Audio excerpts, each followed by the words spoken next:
ये वीडियो देखने के बाद आपको शायद ये लगेगा कि मैं रेगुलेशंस के फेवर में बोल रहा हूँ या गवर्नमेंट के फेवर में बोल रहा हूँ, बट जो सही है, जो मुझे लगता है कि हाँ ये चीज़ सही है, मैं आपको वो बता रहा हूँ।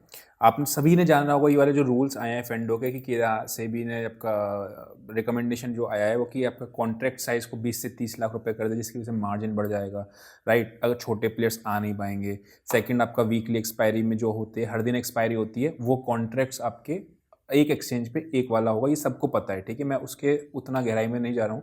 मैं इसके रेपरकशंस क्या हो सकते हैं या फिर ठीक है डिसीजन या नहीं है, इसके अलावा कुछ और किया जा सकता था या नहीं किया जा सकता, वो देख बताने की बात करता हूँ। देखो ये बात आप सबको पता है कि जो स्मॉल प्लेयर्स होते हैं, रिटेलर्स, वो बहुत ज़्यादा लॉस कर रहे हैं, जिसकी वजह से एफ में नहीं आना चाहिए। ये एक ऑब्जेक्टिव है, ऑब्जेक्टिव सबको पता है कि ठीक है रिटेल ट्रेडर्स को सेव करना है। तरीका कैसे सेव करना है, अगर ये कैपिटल बढ़ाई जाएगी, मतलब मार्जिन ज़्यादा चाहिए होगा, तो ये अच्छी ही चीज़ है। उसका रीज़न क्या है?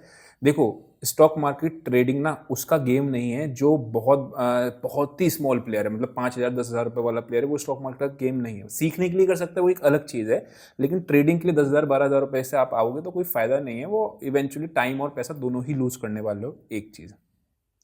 सेकंड चीज़ क्या है, बहुत अभी मैं इसका बताऊंगा कि क्या जो कहते हैं कि नहीं फिर आप छोटा जो बंदा है वो कैसे करे कैसे नहीं करे, आए नहीं मार्केट में, आए या नहीं आए, वो चीज़ है।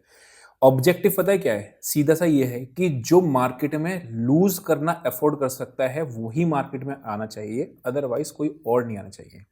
बहुत से लोग कह रहे हैं सोशल मीडिया पे कि एलिजिबिलिटी टेस्ट होना चाहिए, एलिजिबिलिटी एग्जाम होना चाहिए फेंडो में आने से पहले।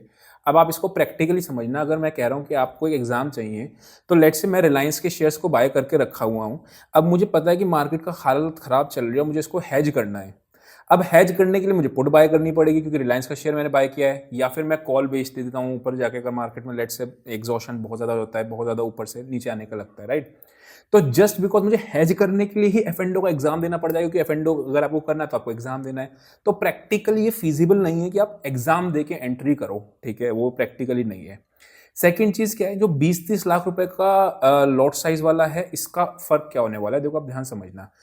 लेट्स से एक ऑप्शन का प्राइस है 100 रुपए का, अभी एक लॉट का साइज होता है 25 शेयर्स का, यानी कि 2500 रुपीज में आप ऑप्शन को बाय कर सकते हो। अगर यही 25 से लॉट साइज इंक्रीज होकर 100 हो जाए, ठीक है, तो क्या होगा, 100 × 100 यानी 10,000 रुपये चाहिए होंगे आपको एक लॉट के लिए, विच इज गुड, ताकि आप मैक्स बहुत ज्यादा उसमें क्वांटिटी भर भर के ट्रेडिंग और ये सब चीजें ना करो, कम क्वांटिटी में कम लॉट्स में ट्रेड करोगे, उसी में हो जाता है। और मैंने आपको ये बात स्टार्टिंग से, अगर आप जानते हो, मैं ऑप्शन सेलिंग ही ज़्यादातर करता हूँ, ऑप्शन बाइंग को मैं प्रेफर भी नहीं करता हूँ। रीज़न इसी का रीज़न क्या है, रिस्क मैनेजमेंट ज़्यादा है। और ऐसा नहीं कि ऑप्शन बाइंग करना है तो फिर प्रॉब्लम ऑप्शन बाइंग से प्रॉब्लम नहीं, क्योंकि ऑप्शन सेलिंग में रिस्क ऑटोमेटिकली मैनेज हो जाता है रादर देन आपका ऑप्शन बाइंग में, ठीक है। वो हम क्वांटिटी भर के बैठ जाते हैं, वो एक अलग मुद्दा है, उसको डिस्कशन में नहीं लाते हैं। अभी आप ध्यान समझना, ये इससे हुआ क्या, जो बहुत छोटे प्लेयर्स हैं ना, बहुत बहुत ही माइक्रो, वो बाहर हो जाएंगे। 50-60 हज़ार रुपए वाले प्लेयर्स तो आ जाएंगे। दूसरी चीज़ क्या, ऑप्शन सेलर जो 5 लाख 10 लाख रुपए लेके आ रहा है, उसको कोई फर्क इतना खास पड़ेगा नहीं, बिकॉज उसकी तो क्वांटिटी वैसे ही उतना ही रहेगा ना। 5 लाख का कॉन्ट्रैक्ट साइज 20 लाख का हो जाएगा। इसका मतलब क्या है, अगर आप 25 क्वांटिटी में ट्रेड कर रहे हो, आप 100 में कर रहोगे, है ना, तो 5 लाख 10 लाख वालों को फर्क नहीं पड़ने वाला। उनको फर्क पड़ सकता है जिनकी कैपिटल 35,000 50,000 की है वो। अब आप ना क्वेश्चन का इसका सॉल्यूशन क्या है कि भाई किस तरीके से आप दोनों चीज़ों को बाहर कर सकते हो। तो आप एक नेटवर्थ का काम करा लो कि भैया पहले क्या होता था, पहले होता था कि आपको एफ में ट्रेडिंग करने के लिए इनकम स्टेटमेंट देना पड़ता था अपना। अब क्या है, आप बैंक स्टेटमेंट में भी आपका अकाउंट एफ एक्टिव हो जाएगा। तो लेट से नेटवर्थ 1 लाख रुपए की है, तो इसमें वो बंदा नहीं आएगा जो लोन लेके मार्केट के अंदर आता है। यानी कि अगर मैंने लेट से मेरे पास 5 लाख रुपए का फंड पड़ा हुआ है फॉर एग्जाम्पल के लिए, अब वो पैसा मैंने लोन लेके लिया है, तो मेरी नेटवर्थ तो जीरो है, राइट। मेरे पास 5 लाख रुपए होने चाहिए, 2 लाख वॉट्स है ओवर अमाउंट कोई रखना है, वो अमाउंट होना चाहिए, तभी मैं ट्रेडिंग कर सकता हूँ। ये ठीक है, बिकॉज ब्रोकर के पास जब आपको एफ का सेगमेंट एक्टिव करना हो तब आपको नेटवर्थ सर्टिफिकेट अपना देना हो।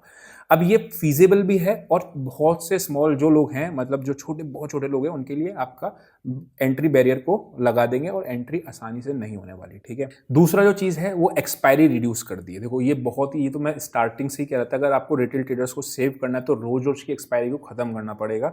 रोज रोज एक्सपायरी करोगे तो 10 में से 8 बार लूज करोगे, 2 बार कमाओगे। मुद्दा वो होता ही नहीं कि आप 2 बार कमाओ या 8 बार लूज करो। मुद्दा ये कि जब आप 2 बार कमाओगे ना, तो 5 रुपए वाली चीज़ 150 पे नहीं बेचने वाले आप, राइट। राइट। आप 5 रुपये का ऑप्शन बाय करके 150 पे निकाल लो, कभी कभार तुक्का लग गया, बात अलग होती है। लेकिन आप 10 रुपये का ऑप्शन जीरो बार बार कराते रहोगे, राइट, क्योंकि जीरो तक का वेट ही करोगे कि यार जीरो, हीरो जीरो का मतलब ही जीरो है।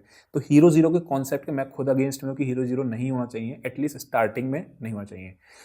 अफोर्ड कर सकते हो लूज करना, बिल्कुल करो, लेकिन अफोर्ड नहीं कर सकते ना, प्रॉब्लम कहाँ आती है कि लोग कॉलेज की फीस, आपने देखा होगा कि मैं इंस्टाग्राम पे ज़्यादा एक्टिव नहीं रहता हूँ, मुझे पता है इंस्टाग्राम की ऑडियंस जो है वहाँ पे वो ज़्यादातर कॉलेज स्टूडेंट्स की ऑडियंस है।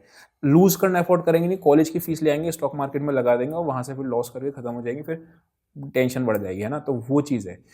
ऑडियंस जो मेरी है, मैक्सिमम ऑडियंस 25 प्लस की है, दैट मीन्स वो अर्निंग वाली है। अगर वो लूज करना, स्टॉप लॉस देना जानते हैं तो वो ट्रेड कर सकते हैं, otherwise trading is not for your. अगर आप लॉसेस को स्टॉप लॉसेस देना नहीं आता है ना, stop loss is your friend not your enemy.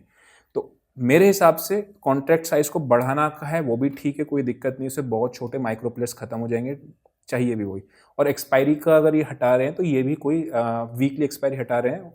पर एक्सचेंज का मतलब क्या है, अगर एनएससी 2 बाजार है ना, एनएससी और बीएससी, एनएससी के पास कौन कौन से इंडेक्स हैं, mid cap Nifty, fin Nifty, bank Nifty और आपका निफ्टी। तो इन चारों में से पर वीक में एक ही एक्सपायरी कर सकते भाई, चारों एक्सपायरी नहीं कर सकते।